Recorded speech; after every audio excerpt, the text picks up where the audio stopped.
So, yun nga mga kabiyahe, sa mga naka Nissan Sentra B14 at nakakaranas kayo ng pag-angat ng temperature gauge ng inyong mga sasakyan mga kabiyahe, meron akong ituturo sa inyo na isa sa mga tip na pwede nyong pangsamantala na gawin pagka medyo umaangat-angat yung temperature gauge ng inyong sasakyan, lalong-lalo na dito sa medyo matanda na sasakyan, sa mga 97, 98 na sasakyan dito sa B14 ko mga kabiyahe. At hindi naman lahat ay applicable yung gantong gagawin ko, kasi may mga sasakyan na merong normally closed at normally open yung kanilang mga thermostat mga kabiyahe. So itong ituturo ko sa inyo na isang pinagbabawal na technique mga kabiyahe ay para makatulong kung kayo ay bumibiyahe at nakita nyo na biglang umaangat yung temperature gauge nyo at kayo ay mag-overheat, baka nagkakaroon na ng problema yung inyong fan sa radiator. So ito ay pansamantala na pwede nyong gawin mga kabiyahe. So samahan nyo ako at ituturo ko sa inyo. Hindi ko na i-on yung makina para naman marinig nyo yung mga sasabihin ko at yung pag-uusapan natin. At ito lang, i-on ko lang yung susi. Ayan. Ito, kung makikita nyo ay yan, ako na yung susi niya mga kabiyahe, no? Yan, tapos pupunta tayo doon sa makina. At kung ang inyong radiator ay medyo nagkakaroon nga ng problema at umaangat yung temperature gauge nyo, ito lang yung tatanggalin nyo mga kabiyahe. Iangat nyo lang to, kasi yung iba ang ginagawa rito ay parang ibinabypass nila para gumana yung para maging rekta yung kanilang pan. So sa Nissan Sentra B14, ito lang, iangat nyo lang to mga kabiyahe. Ayan, kung makikita nyo, nag-on na yung rad pa natin. Ito, tinanggal ko lang. At kung pag ito yung binalik ko, yan, titigil siya mga kabiyahe, no? Tapos yun nga, kung nagkakaroon ng problema ang radiator nyo at parang pakiramdam nyo ay mag-overheat, iangat nyo lang to. Angat nyo lang to. Pagkaangat nyo nito, mag-on na yan. At syempre magkakaroon ng check engine. Oh, magkakaroon ng check engine dito sa dashboard nyo, pero yan ay okay lang kasi alam nung computer box, na may hugot na sensor dito sa makina. So ayan, ito yung pansamantala. Ito pag yan, mga kabiyahe, bali yun yung pangsamantala na pwede natin gawin pagka yung medyo nakakaramdam tayo na tumataas yung temperature gauge nga ng sasakyan natin mga kabiyahe. Bali sa Nissan Sentra B14, ganito yung ginagawa o pangsamantala na ginagawa nila. Marami na ring mga driver o mekaniko ang nakakaalam nun, pero syempre sa iba natin na mga kanisan ay hindi pa rin naman nakakaalam ng mga ganong pagkakataon. Kaya ito ay itinuturo ko para kung sakali man na kayo ay tumatakbo o nasa biyahe kayo at nakikita nyo nga yung temperature gauge nyo ay umaangat at nakikita nyo na yung inyong pan ay hindi umiikot dahil nga sa nagkakaroon nga ng problema ang inyong rad pan, iangat nyo lang po yung thermo switch na socket. At pagkaangat nun at pag umikot na yung rad pan, bababa na po yung temperature gauge nyo mga kabiyahe, hanggang sa makauwi po tayo sa ating mga destinasyon, sa ating mga pupuntahan, ay save na po tayo. At pagkatapos nun, tsaka po natin ipacheck sa mga mekaniko o sa mga naggagawa ng radiator yung ating pan o kung ano man ang naging problema ng ating radiator mga kabiyahe. So yun lang yung gagawin dito sa mga Nissan Sentra. So yun, sana nakatulong mga kabiyahe, at sana ay may share nyo yung video natin ngayon na ginawa nga na pangsamantala na solusyon para sa mga umaangat at nagkakaroon ng problema sa kanilang mga rad pan mga kabiyahe. Alright, so maraming salamat. So yun mga kabiyahe at mga kasowerd, bali pagkatapos nga natin na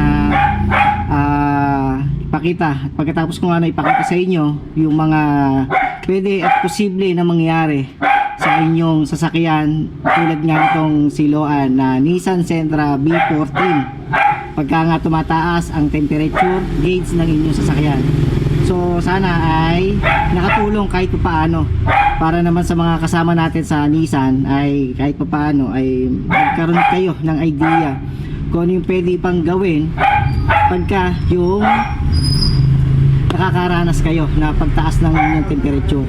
So ngayon naman ay mag-unbox tayo mga kabiyahe, dahil dumating na yung ating in-order sa online, at ito ay magagamit nga natin dito kay Loan mga kabiyahe, dahil ito ay napaka-importante, isa sa mga importante na dapat ay laging meron tayo sa ating mga sasakyan, tulad ng pagka tayo nasisiraan, ano bang mga kailangan natin pagka may mga emergency. Ayan, so ito yung in-order natin sa sa Shopee, at i-unbox ko ngayon para naman may pakita ko sa inyo. Ito kasi kailangan natin mga kabiyahe, dahil napakalaki ng penalty pagka tayo ay nahulihan sa sasakyan na wala tayong dalang ganto mga kabiyahe, dahil ito ay talagang napaka-importante at ito ay required ng LTO. So i-unbox na natin.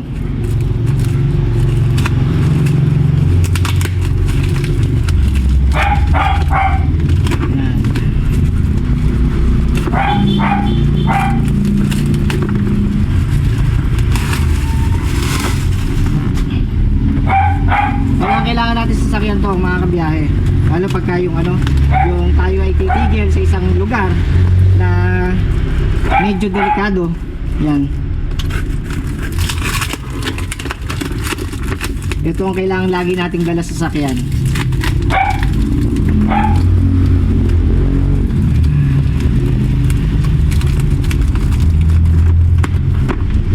Wala tayong gunting kaya kailangan natin puwersahin mga kabiyahe.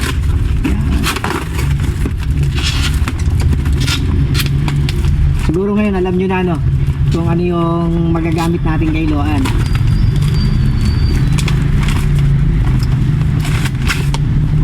At malamang pagka yung magpaparehistro, kasi hinahanapan din ito mga kabiyahe.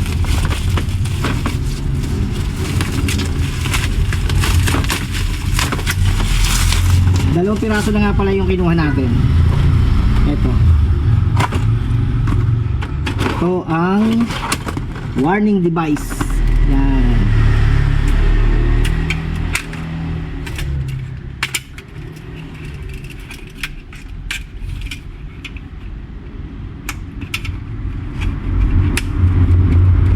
Kinuha natin yung may base.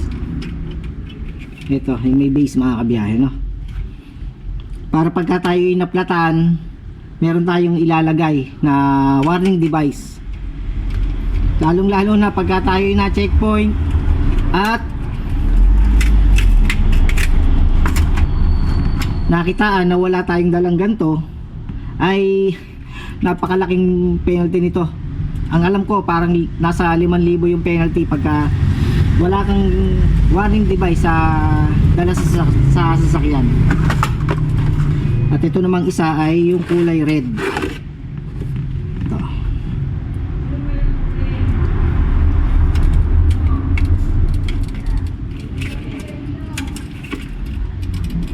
Yan, red naman tong isa mga kabiyahe.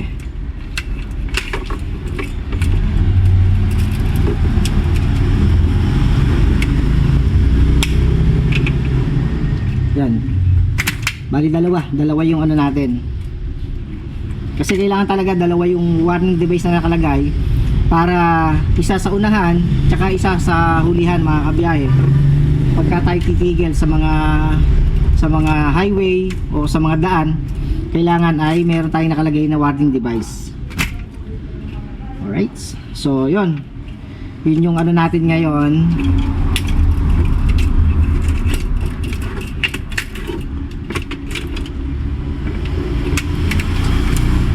Meron na siyang lagayan ito.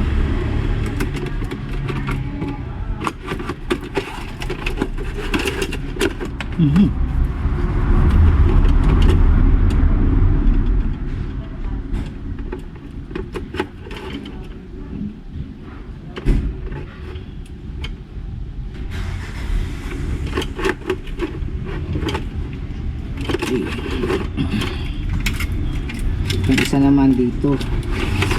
Yan. Okay.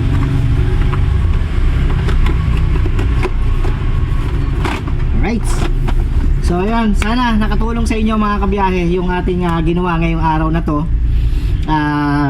Para nga dito sa sa sasakyan natin, para kung sakali nga na kayo ay makakaranas nga ng pag-angat ng temperature gauge nyo, ay alam nyo na kung ano yung po pwedeng gawin na pansamantala para hindi matuluyan na pag-overheat.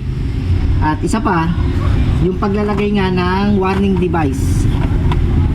Paglalagay ng warning device sa ating mga sasakyan, dahil talagang ito ay napaka-importante mga kabiyahe. Ayan.